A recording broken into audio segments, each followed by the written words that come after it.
নমস্কার আপনাদের সবাইকে। আমি কিছু কথা বলার আগে, যে বিষয় নিয়ে আমি কথা বলবো তার আগে আমি আপনাদেরকে একটা ভিডিও দেখাই। দেখুন ভিডিওটা।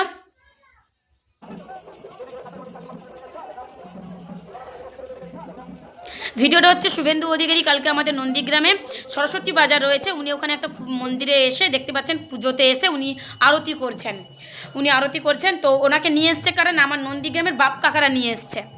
কিছুদিন ওনাকে এখনও ভরসা করে, যেহেতু আমার মায়েরা নেই। কারণ আমার মায়েরা, আমার দিদিরা, আমার বোনেরা, আমার মতো মেয়েরা নন্দীগ্রামে বুঝতে পারছে, কিন্তু এই যে আমার বাপ কাকা প্রায় বয়স দেখুন, ওদের বয়স ওই 40 থেকে 50-এর মধ্যে। তার মানে কি, ওরা নিজের স্বার্থের জন্য শুভেন্দু অধিকারীকে নিয়ে এসছে। ওরা ভাবছে না আমাদের জেনারেশনের কথা, যে নন্দীগ্রামে আজকে একটা মানে রেল লাইন নেই এখনও পর্যন্ত।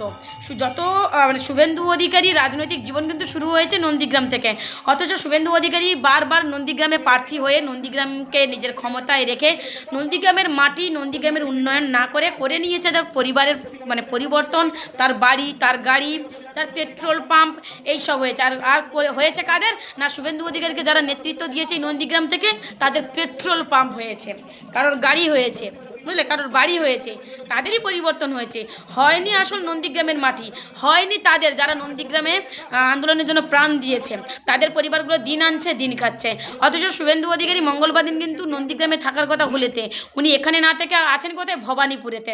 শুভেন্দু অধিকারী ভবানীপুরে দোল উৎসবের দিন ওখানে উৎসব পালন করছে, আর নন্দীগ্রাম পড়ে রয়েছে। সেখান থেকে বোঝা যায় শুভেন্দু অধিকারীর লোক দেখানো নন্দীগ্রাম মানুষের কথা বলে।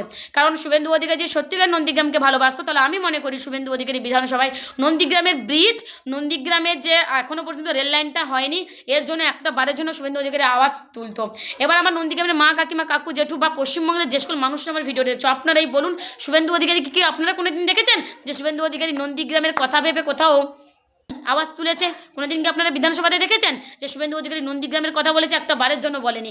আমি তো বলছি 2021 সালে শুভেন্দু অধিকারী চুরি করে জেতার পরে গত 5 বছর নন্দীগ্রামে আসেনি, ভোটের 5 মাস আগে আসছে।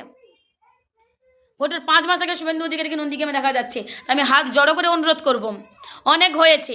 আর নন্দীগ্রামবাসী, এটাই কিন্তু শেষ সুযোগ তোমাদের কাছে ব্রিজ এবং রেল লাইন করার জন্য, যদি মমতা বন্দ্যোপাধ্যায়কে এখানে ফিরে নিয়ে আসতে পারো। কারণ তোমরাও খুব ভালোভাবে জানো নন্দীগ্রামটাকে কিন্তু সামনে রেখে শুভেন্দু অধিকারী সামনে রেখে এত কিছু করেছে। আমি আবারও বলছি, নন্দীগ্রামের ক্ষমতায় কিন্তু শুভেন্দু অধিকারী ছিল। তাহলে শুভেন্দু অধিকারীকে জিজ্ঞাসা করুন উনি নন্দীগ্রামের জন্য কী করেছেন। ভালো থাকবেন সকলে।